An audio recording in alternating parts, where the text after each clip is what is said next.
Welcome to state టక్. తెలంగాణలో కాంగ్రెస్ ప్రభుత్వం అధికారంలోకి వచ్చి ఏడాది ముగిసింది. ఇప్పటి వరకు పార్టీ అధికారంలోకి వచ్చిన తర్వాత ప్రభుత్వంలో ఎటువంటి హామీలు అమలు చేశారు, గతంలో బీఆర్ఎస్ ప్రభుత్వంలో ఉన్నప్పుడు చేసిన ఆరోపణలకు సంబంధించి ఏమైనా నిగ్గుదేల్చే ప్రయత్నాలు చేశారా, రానున్న రోజుల్లో కాంగ్రెస్ పార్టీ సంబంధించి ప్రభుత్వ పాలన ఎలా ఉండబోతుందో తెలుసుకునేందుకు మనతో మాట్లాడడానికి రెవెన్యూ శాఖ మంత్రి పొంగులేటి శ్రీనివాసరెడ్డి ఉన్నారు. ఆయన పార్టీలో ప్రచారం జరుగుతుంది, ఆయన ప్రభుత్వంలో ఇప్పుడు నెంబర్ 2 అన్న ప్రచారం కూడా జరుగుతుంది. ఈ అన్ని అంశాలపై ఆయనతో మాట్లాడి మరిన్ని వివరాలు తెలుసుకునే ప్రయత్నం చేద్దాం. సార్, తెలంగాణ క్యాబినెట్లో నెంబర్ 2గా పొంగులేటి శ్రీనివాసరెడ్డి ఉన్నారు. రేవంత్ రెడ్డి పొంగులేటి శ్రీనివాసరెడ్డికి చెప్పకుండా ఏమీ చేయడం లేదన్న చర్చా ప్రచారం విస్తృతంగా ప్రభుత్వ వర్గాలు, కాంగ్రెస్ పార్టీ వర్గాల్లో జరుగుతుంది. దానిపైన మీరేమంటారు? నెంబర్ 1గా రాష్ట్ర ముఖ్యమంత్రి రేవంత్ రెడ్డి గారు ఉన్నారు. నెంబర్ 2గా బట్టి విక్రమార్క గారు ఉప ముఖ్యమంత్రిగా ఉన్నారు. అనేక పర్యాయాలు అనేక వేదికల మీద చెప్పాను, నా స్థానము నెంబర్ 11 అని. కాబట్టి నాకు కన్ఫ్యూజన్ లేదు, ప్రజలకి కన్ఫ్యూజన్ లేదు. ఏదన్నా ప్రధాన ప్రతిపక్షం అని చెప్పుకునే నాయకులకి ఏమైనా కన్ఫ్యూజన్ ఉంటే వాళ్ళే ప్రజలకి, మీడియాకి ఆన్సర్ చేయాలి. శ్రీనివాసరెడ్డి గారు, ఏడాది పాలన ముగిసింది.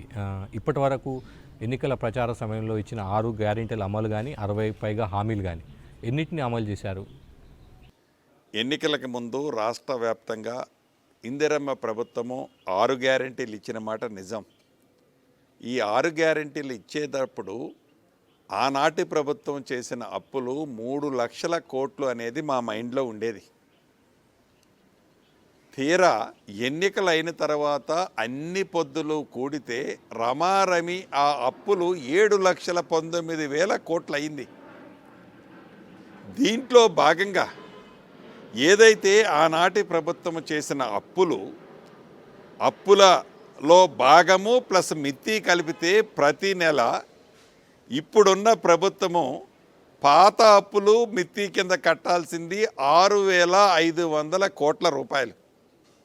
అయినా కూడా 6 గ్యారెంటీలు ఏవైతే ఈ రాష్ట్ర ప్రభుత్వం ఇచ్చిందో, ఆనాడు ఎన్నికల ముందు చెప్పిన దాంట్లో భాగంగా ప్రభుత్వం ఏర్పడిన కొన్ని గంటల్లోనే అది మహిళలకి ఉచిత బస్సు కార్యక్రమాన్ని చేపడితే ఈ గడిచిన సంవత్సరంలో 1,25 లక్షల మంది ఈ రాష్ట్రంలో ఉచిత బస్సు ప్రయాణం చేస్తే రాష్ట్ర ప్రభుత్వానికి 0 టికెట్ వలన సుమారు 4,000 కోట్లు దానికి ఖర్చు రావటం జరిగింది. ఫ్రీ బస్ అమలు చేశారు, కానీ అదే మేనిఫెస్టోలో ఇచ్చిన ఆటోలకు ఎవరైతే ఉన్నారో వాళ్ళకి 10,000 ఆర్థిక సాయం చేస్తా అన్నారు, కానీ అది చేయలేకపోయారు. తప్పకుండా అది ఒక్కటే చేసి ఆగలే, చేయని కూడా కొన్ని ఉన్నాయి, చెప్తున్నాను నేను. చేశాము, 100% 6 గ్యారెంటీలు చేశామనే అబద్ధాలు ఈ ప్రభుత్వం కానీ నేను కానీ చెప్పను. చెయ్యలేదుంటే ఇంకా చేయలేదు, చేస్తామని చెప్తాం. నిజంగా చేయలేకపోతే ఈ పరిస్థితుల్లో చేయలేకపోయామని చెప్తామే తప్ప తొండాటాడం. రాష్ట్రానికి ఆర్థిక పరిస్థితి బాగలేకపోయినా ఏ ఎన్నికలున్నాయనో 21,000 కోట్ల రూపాయల రుణమాఫీ, రైతులకి 2 లక్షల వరకు చేస్తామని చెప్పి 21,000 కోట్ల రూపాయల రుణమాఫీ చేసింది ఇందిరమ్మ ప్రభుత్వం, ఈ ప్రభుత్వమే. అది మర్చిపోతే ఎలా అండి? శ్రీనివాసరెడ్డి గారు, మీరు అప్పుల విషయాన్ని ప్రధానంగా ప్రస్తావిస్తారు. 3 లక్షల కోట్లని వాళ్ళు చెప్పారు. వాళ్ళు చెప్పిందని మీరు నమ్మారంటారా? 7 లక్షల ప్రభుత్వంలో ఉన్నవాడు చెప్పింది నమ్ముతాం కదా. బడ్జెట్ అనేది డాక్యుమెంట్, అఫీషియల్ డాక్యుమెంట్, కాగ్ నివేదిక ఉంటుంది. మీరు అన్నట్టుగా అప్పటి ప్రతిపక్ష నేత, ఇప్పటి డిప్యూటీ సీఎం, ఉప ముఖ్యమంత్రి బట్టి విక్రమార్క గారు పదే చెప్పారు, రాష్ట్రం అప్పుల భారం పడుతుంది, ఇది వేరే దేశాలతో కూడా పోల్చే పరిస్థితి అలా అవుతుందన్న పరిస్థితి కూడా ఉంది. కానీ ఇప్పుడు మీరు అధికారంలోకి వచ్చిన తర్వాత, మీరు మీ కుర్చీలు అందిన తర్వాత ఇప్పుడు అప్పులు అన్నీ ఉన్నాయి మాకు తెలియదు అని అంటున్నారు. ఇప్పుడు కూడా మేము అప్పులు ఉన్నాయి కాబట్టి తూచనట్లే, అప్పులు ఉన్నాయి కాబట్టి మేము చేయమని చెప్పట్లే. నిబద్ధతతో టైం తీసుకుంటున్నామే తప్ప తొండాట ఆడట్లే. టైం తీసుకుంటున్నాము, అడ్జస్ట్ చేస్తున్నాము. ఆనాడు ఉద్యోగస్తులకు జీతాలు 15వ తారీఖు 20వ తారీఖు అసలు ఎప్పుడు వస్తుందో తెలియని పరిస్థితి నుంచి 1వ తారీఖు నాడు ఉద్యోగస్తులకు జీతాలు ఇస్తున్నాం. ప్రతి నెల ప్రాంప్ట్గా 6,500 కోట్ల రూపాయలు అప్పు ప్లస్ మిత్తి కడుతున్నాం. వీటితో పాటు గడిచిన 10 సంవత్సరాలలో ఏదైతే ఆర్భాటంగా మేము రెసిడెన్షియల్ స్కూల్స్ పెట్టామని పౌల్ట్రీ షెడ్లలో, మిల్లులలో ఆనాటి ప్రభుత్వం పెడితే వాళ్ళకి నువ్వు ఎటువంటి తిండి తింటున్నావని, మెస్ ఛార్జీలు ఎంత ఇస్తున్నావని ఆలోచన లేకపోతే, బాలికలు, నిరుపేద కుటుంబాల నుంచి వచ్చిన బాలికలు, రెసిడెన్షియల్ స్కూల్లో చదివే వాళ్ళకి కాస్మెటిక్ ఛార్జీలు సరిపోక వాళ్ళు ఇబ్బందులు పెడుతుంటే అది మా ఎన్నికల హామీ కాదు. అయినా కూడా 40% డైట్ ఛార్జీలు ఈ ప్రభుత్వం పెంచింది. కాస్మెటిక్ ఛార్జీలు 200 నుంచి 250% పెంచింది. ఇవన్నీ మేము 6 గ్యారంటీల్లో హామీలు కావు.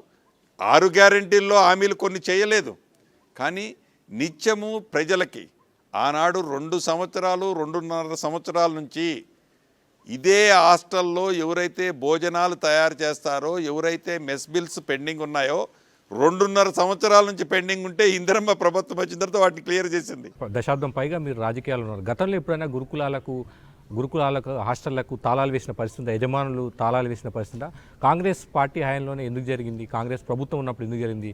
తర్వాత మంత్రులు మీలాంటి వాళ్ళు యజమానులకు ఫోన్ చేసి రిక్వెస్ట్ చేయాల్సిన పరిస్థితి వచ్చింది. ఆ తర్వాత గేట్లకు తాళాలు తీసిన పరిస్థితి. ఇదే ఇందిరమ్మ రాజ్యం మీరు తెస్తామన్న మార్పు ఇదేనా సార్? ఇది నిజం. వాళ్ళకి కట్టాల్సిన ఇంటి కిరాయి 3 సంవత్సరాల నుంచి ఆ ఇంటి ఆసామికి వాళ్ళు డబ్బులు కట్టకపోతే ఈ ప్రభుత్వం వచ్చిన తర్వాత మేము మాయమాటలు చెప్పలేము. వాళ్ళగా రేపిస్తా, మాపిస్తా, గంటలో ఇస్తాం చెప్పలేం. ఈ అప్పంతా ఎవరిది? ఈ ఇంటి కిరాయిలది మామే చూపిస్తున్నాడు. ఇంటి కిరాయిలు ఎవరిది టైంలోది?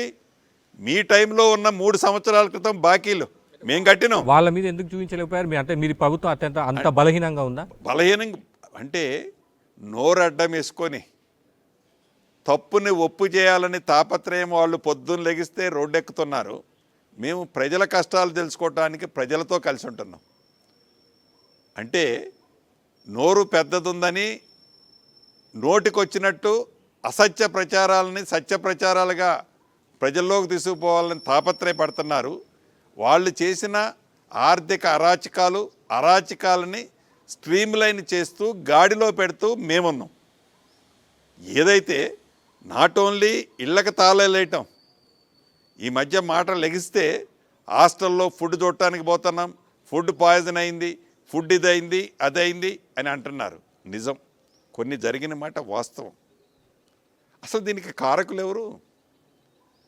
నువ్వు పక్కా బిల్డింగులు లేకుండా, ఆ ఇన్స్టిట్యూషన్కి ఒక షెల్టర్ లేకుండా, నీకు తోచిన కాడల్లా పౌల్ట్రీ షెడ్లలో లేకపోతే రైస్ మిల్లల్లో లేకుంటే వాళ్ళకి ప్రాపర్ అకామిడేషన్ ఇవ్వకుండా 10 సంవత్సరాల్లో కనీసం ఒక మంచి బిల్డింగు నీ సొంతం ఉండటానికి కట్టించుకున్నావు, నువ్వు కూర్చోవడానికి ఆఫీస్ కట్టించావు, లేకుంటే నీ మంది మార్బలానికి విచ్చలవిడిగా డబ్బు ఖర్చు పెట్టి కట్టించావు. కానీ పేదవాడు పిల్లోళ్ళు చదువుకునే స్కూల్స్ కట్టించాలనే ఇంగిత జ్ఞానం కూడా నీకు రాకపోవటం బాధాకరం. అటువంటి పాత దాంట్లో నడుస్తుంటే ఇందిరమ్మ రాజ్యం వచ్చిన తర్వాత ప్రతి నియోజకవర్గానికి 25 ఎకరాలలో 125 నుంచి 150 కోట్లతో ఈ ఫైనాన్షియల్ ఇయర్లో మొదటి విడతగా 5,000 కోట్ల రూపాయలు ఖర్చు పెట్టి ఇంటర్నేషనల్ స్టాండర్డ్స్తో ఇంటిగ్రేటెడ్ స్కూల్స్కి మేము కట్టిస్తున్నాం. మాట్లాడితే పోరుబాట పట్టాం, హాస్టల్ బాట పట్టాం. అసలు హాస్టల్ బాట పట్టడానికి, ఆ దరిద్రం దాపురించడానికి కారణం నువ్వు కదా సార్. హామీల విషయానికే వస్తాయి. అంటే ప్రధానంగా మీరు అధికారంలోకి వచ్చింది మీ హామీలను చూసి జనం ఓట్లు వేశారు. ఒక హామీ అమలు చేస్తున్నారు, దానికి ప్యారలల్గా ఇంకోటి చేయట్లేదు. ఉదాహరణ రుణమాఫీ చేశారు, ఒక్కసారిగా 20,000 కోట్ల రూపాయలు, 21,000 కోట్లతో చేశారు. కానీ అదే సమయంలో మీరు పెంచుతామన్న రైతు భరోసా ఇవ్వలేకపోయారు. ఆర్టీసీ బస్సు కూడా అంటే బస్సు ప్రయాణం ఫ్రీ బస్సు ఇచ్చారు.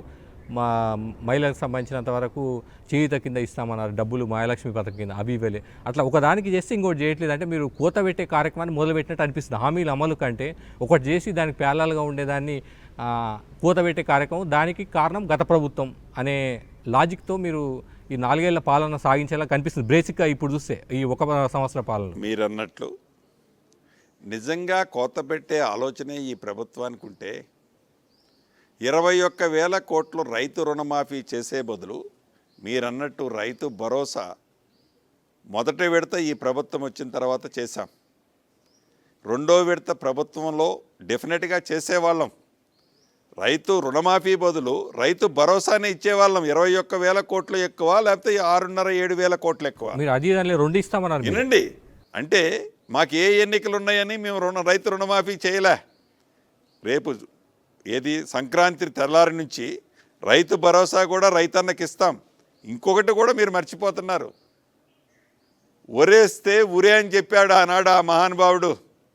ఒరేసిన రైతుని రాజును చేస్తామని చెప్పి తరుగు లేకుండా ప్రతి క్వింటాలకి మద్దతు ధరతో పాటు 500 రూపాయలు సన్నోడ్లకు ఇస్తే డైరెక్ట్ 3వ రోజు అకౌంట్కి వేస్తున్నాం.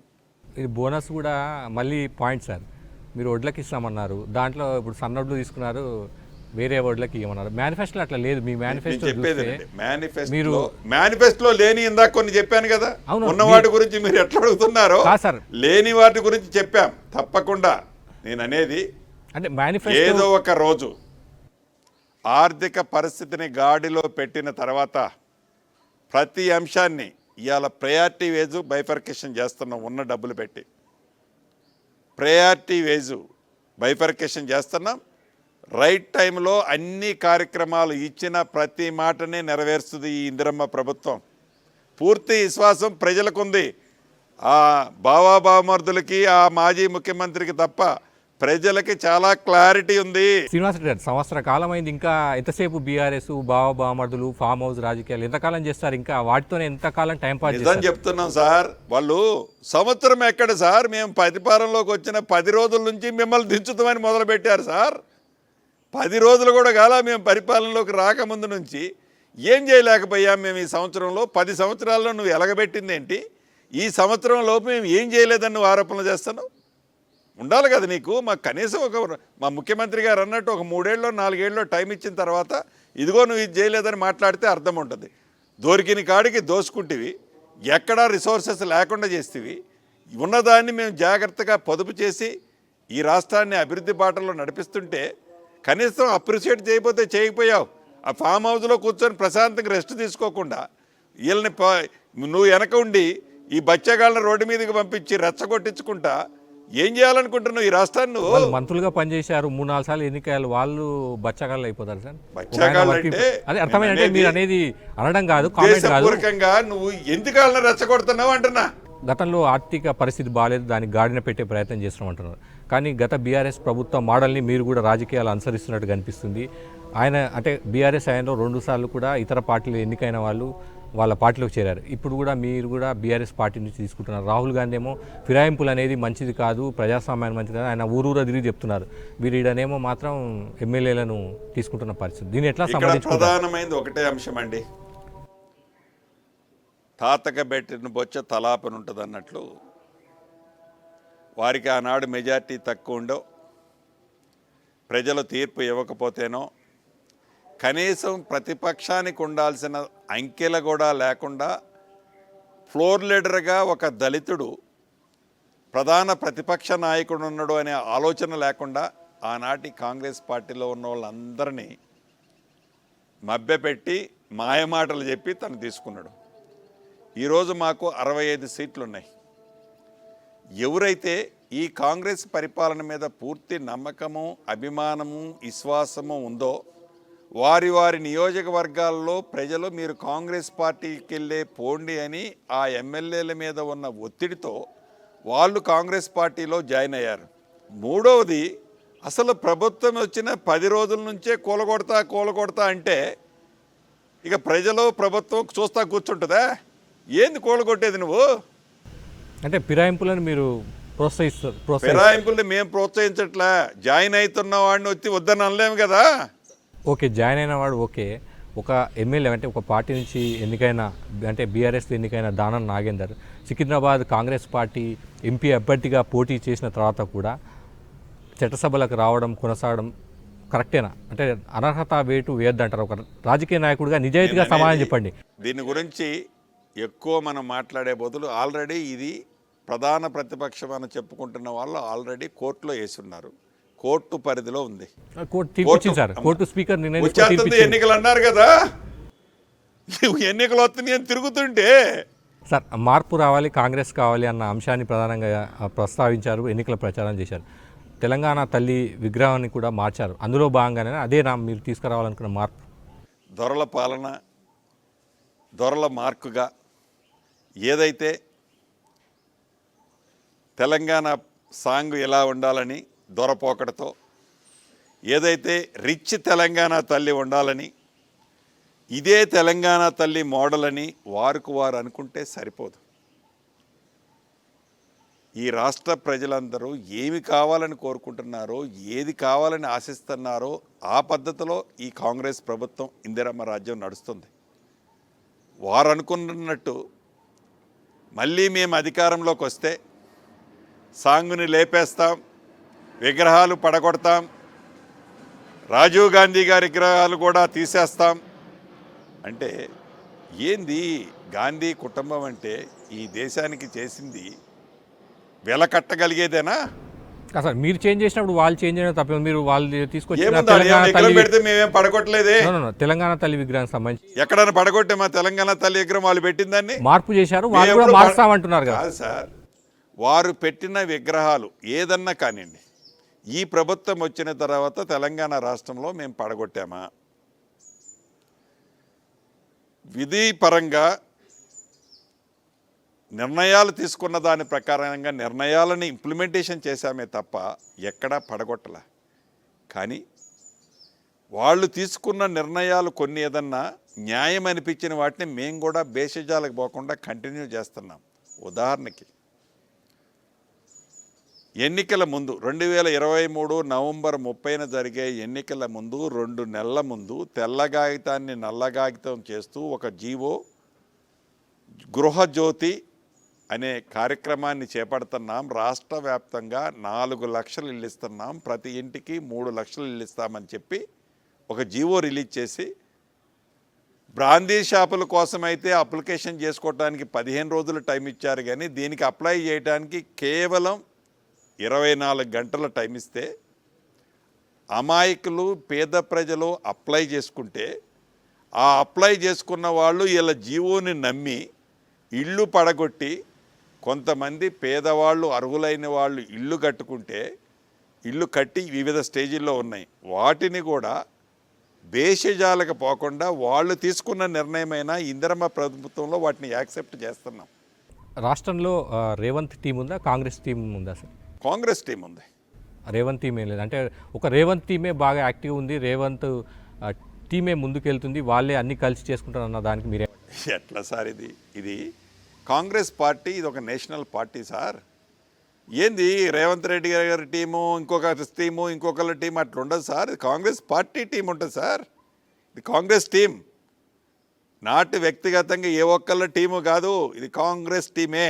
మళ్ళీ వచ్చే సంవత్సరం నాటికంటే ఏడాది పాలన ముగిసింది, మరో సంవత్సరం ముగిసే లోపల 6 గ్యారెంటీలు కానీ 60 పైగా హామీలు ఎన్ని అమలు చేస్తామన్న విశ్వాసం, నమ్మకం మీకుంది? ఆర్థిక పరిస్థితి ఒకవైపు బాగాలేదు, మీరు గాడిలో పెట్టే ప్రయత్నంలో ఉన్నారు. ఒకటి నిజం, చిత్తశుద్ధితో ఇచ్చిన ప్రతి హామీని నెరవేర్చాలని ఆ దిశగానే ఈ ప్రభుత్వంలో పనిచేస్తున్నాం. గౌరవ ముఖ్యమంత్రి గారు అదే దిశలో ఆదేశాలు ఇస్తున్నారు, సూచనలు చేస్తున్నారు. చిత్తశుద్ధితో చేస్తే అసాధ్యం అనేది ఏది ఉండదు అనేది పూర్తిగా నమ్మి విశ్వసించేవాడిని నేను. ఒకరోజు వెనక ముందు కావచ్చు, చిత్తశుద్ధితో పట్టుదలతో ఇచ్చిన మాట నెరవేర్చే దిశగా ప్రయాణం చేస్తున్నాం కాబట్టి మేము సక్సెస్ అవుతామని పూర్తిగా నమ్ముతున్న ప్రజలకు కూడా అదే చెప్తాను. స్థానిక సంస్థల ఎన్నికల నాటికి ప్రధానమైన హామీల్లో ఎంతో కొంత ముందడుగు పడే అవకాశం ఉంటుందా సార్? అప్పుడు కానీ మీకు తెలుస్తుందేమో, అంటే అప్పటి వరకు ప్రిపేర్ అవుతారా? ఎన్నికలకు వెళ్తే ఇబ్బందులు అంటే స్థానిక సంస్థ ఎన్నికలు, గ్రామ పంచాయతీ ఎన్నికలు ఉంటే అది ఏమీ పార్టీ సింబల్ మీద ఉండవు. ఈ పార్టీ మీద ప్రజలలో పూర్తి విశ్వాసము, నమ్మకం ఉంది. ప్రధాన ప్రతిపక్షం అని చెప్పుకుంటున్న నాయకులు చేస్తున్న గ్లోబల్ ప్రచారము, కొన్ని యూట్యూబులు ఆట్యూబుల మీద వేల కోట్లు ఖర్చు పెట్టి ప్రచారమే తప్ప ప్రజలలో ఈ ప్రభుత్వానికి పూర్తి నమ్మకము, విశ్వాసము ఉంది. డెఫినెట్గా ఉదాహరణకి ఎందుకు బై ఎలక్షన్ ఉందండి, కంటోన్మెంట్ ఎన్నికలు జరిగినాయి. కంటోన్మెంట్ ఎన్నికలు జరిగితే సానుభూతితో బీఆర్ఎస్ పార్టీ క్యాండిడేట్ గెలవాలా? గెలిచారా? మొదట్లో 3-4 నెలలు నమ్మకం ఉంది, కాదు లోక్సభ సార్. ఎన్నికల వరకు నమ్మకం ఉంది, కానీ క్రమంగా పడిపోతుంది. ఏడబడిపోతుంది సార్, వాళ్ళకి అనిపిస్తుంది పడిపోతుందని. ఏడబడిపోతుంది. ఇండియాలో కూడా సార్ మీరు కూడా నమ్ముతున్నారా పడిపోతుంది? మేము నమ్మడం కాదు సార్, జనరల్ పబ్లిక్ లో ఉన్న పరిస్థితి లేదు సార్. మీ నమ్మకం ఎందుకు పోతుంది, విశ్వాసం ఎందుకు పోతుంది ప్రజలంటే కాంగ్రెస్ సార్? అంటే ఇది ఒక మహావృక్షం సార్, ఇది పడిపోయేది కాదు సార్. పడిపోయింది కాదు, విశ్వాసం కోల్పోవడం విశ్వాసం సార్. పడిపోయేది ఏం కోల్పో లేదు. సార్. ఎందుకంటే ప్రజావానికి సంబంధించి ప్రతిరోజు సీఎం కార్యాలయంలో క్యాంప్ కార్యాలయంలో పెడతామన్నారు, మంత్రులు వస్తారన్నారు. ఇప్పుడు ప్రతి మంగళవారం శుక్రవారం వారానికి 2 రోజులు అయింది. ఇంకో సంవత్సరం నాటికి అది కూడా ఉంటుందా లేదా తెలియదు. అదే అయితే మీ గాంధీ భవన్కి మాత్రం మీ కార్యకర్తల కోసం మీరంతా వెళ్ళి పనులు చేసుకుంటున్నారు. ప్రజల కోసం వెళ్ళాలి కదా సార్, ఆ బాధ్యత మీకు ఉందా లేదా? గాంధీ భవన్కి వచ్చేది కూడా పార్టీకి అతీతంగా వస్తున్నారు సార్. ఇక్కడ కూడా మాకు ఒక స్పెషల్ మా చిన్నారెడ్డి గారిని పెట్టినాం కదా సార్. మీరు వెళ్తా అన్న మాట వాస్తవం కదా, అంటే ప్రతి మంత్రి వెళ్తారు, బాధ్యత తీసుకుంటారు. నేను తప్పకుండా ఆ అప్లికేషన్లు అన్నీ కూడా ప్రతి మంత్రికి వస్తున్నాయి సార్, రిసీవ్ చేసుకున్నాయి. వాటికి స్పందిస్తాను. యాజ్ ఏ మంత్రి రెవెన్యూ హౌసింగ్ వీక్లీ నాకు వచ్చేది సైజబుల్ ఉంటాయి సార్, అన్నిటికీ రెస్పాండ్ అవుతున్నాం సార్. చివరిగా చెప్పండి సార్, కాంగ్రెస్ ప్రభుత్వం ఈ హామీలను అమలు చేయలేదు, ఇలాగే కాలం గడిపేస్తుందని అపనమ్మకం అవిశ్వాసం ఉన్న వాళ్ళకి మీరేం చెప్తారు చివరిగా? అసలు అపనమ్మకము అవిశ్వాసము అనేది ప్రజలలో లేదు, కేవలం ప్రధాన ప్రతిపక్షమని చెప్పుకుంటున్న పార్టీలకే ఉంది. పూర్తి నమ్మకము విశ్వాసము ఇందిరమ్మ రాజ్యం మీద, ఈ రాష్ట్ర ముఖ్యమంత్రి రేవంత్ రెడ్డి గారి మీద, ఈ ప్రభుత్వం మీద ప్రజలకు ఉంది. ఉండటమే కాదు, అన్న మాట ప్రకారం మాట తప్పకుండా 21,000 కోట్లు ఒకే ఖాతాలో 2 లక్షల రూపాయల వరకు రుణమాఫీ ఒకే పొద్దు కింద ఈ ప్రభుత్వం చేసింది. 22,000 కోట్ల రూపాయలతో 4,50,000 ఇళ్ళు ఆనాడు దివంగత నేత రాజశేఖర్ రెడ్డి గారు ఇందిరమ్మ ఇళ్ళు కట్టించినట్టు ఈ ప్రభుత్వం దానికంటే ఇంకా ఒక 100 ఇళ్ళు ఎక్కువ కట్టించే విధంగా ప్లాన్ చేస్తుంది. దానికి శ్రీకారం చుట్టాం. ఇంకేం కావాలి సార్? ప్రతి మనిషి ఏం కోరుకుంటాడు? గౌరవం, ఆత్మగౌరవంతో పాటు తినటానికి ఒక ముద్ద, ఏది ఉండటానికి ఒక ఇల్లు, కట్టుకోవటానికి ఒక బట్ట కోరుకుంటాడు. ఇల్లు ఈ ప్రభుత్వం ఇస్తే, ఆనాడు ఈయన ప్రభుత్వం ఈ ప్రభుత్వం ఇస్తే ఇంకేమి ఇవ్వాలా? చిన్న చిన్నవి మేము ఇస్తాం సార్, అవి కూడా ఇస్తాం, కానీ మెయిన్ ముందు కంప్లైంట్ చేస్తున్నాం. Thank you Srinivas Reddy. రానున్న రోజుల్లో చూద్దాం కాంగ్రెస్ ప్రభుత్వం ఎంతవరకు హామీలను అమలు చేస్తుంది, మళ్ళీ మిమ్మల్ని ఇంటర్వ్యూ చేసినప్పుడు ఎంతవరకు జరిగిందో సమీక్ష చేద్దాం. ఇది అంటే కాంగ్రెస్ ప్రభుత్వంపై ప్రజల్లో పూర్తిస్థాయి నమ్మకం విశ్వాసం ఉందన్న అభిప్రాయాన్ని పొంగులేటి శ్రీనివాసరెడ్డి వ్యక్తం చేస్తున్నారు. అదే సమయంలో విపక్షాలకు మాత్రమే నమ్మకం లేదన్న ఆరోపణలు కూడా ఆయన చేస్తున్నారు. ఇవాళ స్టేట్ ట్రాక్లో శ్రీనివాసరెడ్డి గారితో ఇది చర్చ. మరో స్టేట్ ట్రాక్లో మరో వ్యక్తితో మళ్ళీ కలుద్దాం.